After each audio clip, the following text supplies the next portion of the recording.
Ha deb onlayn kursimdagi o'quvchilarim xursand ko'rmasdan sizlarni ham bir xursand qilay deb noodatiy salat bilan keldim. Restoranlarda tayyorlanadigan souslargacha o'rgatib qo'yaman. Tuzli suvda 40 daqiqa qaynatilgan go'shtni xuddi shu shaklda to'g'rab, ketidan svetofor bolgarskiylarni ham somoncha shaklda to'g'rab, tovamizga ozgina yog' solib, yarimta katta to'g'ralgan piyozni 30 sekund qovurib, ketidan svetofor bolgarskiylarni ham 30 sekund qovurib olamiz. Go'sht solib, bir osh qoshiq soya sos solib, yaxshilab aralashtirib, kegini o'chirib, ustini yopib, 10 daqiqaga qoldiramiz. Bodringlarni kattaroq somoncha shaklda to'g'rab tayyor qilib olamiz.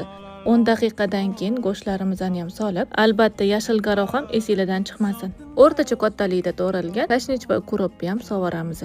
Ana endi men sizlarga va'da bergan o'sha mashhur sous. 1 choy qoshiq tomat, yarim choy qoshiq shakar, 2 osh qoshiq zaytun yog'i, 1,5 osh qoshiq ajin soyasi, choy qoshiqning uchida achchiq paprika, albatta chesnok, 2 osh qoshiq qaynagan suv solib, yaxshilab aralashtirib salatimizga qo'shamiz. Dekori uchun fenchuza xamiri, yaxshilab qizigan yog'da qo'rib olsanglar, ajoyib dekor tayyor bo'ladi. Bu salatni mehmondorchilikka tayyorlasanglar bormi? Hamma sizlardan retsept so'rashi aniq. Bu salatni tayyorlab ko'rganingizdan keyin bitta kommentariya bilan yurechani qizartirib qo'yishingizni kutaman.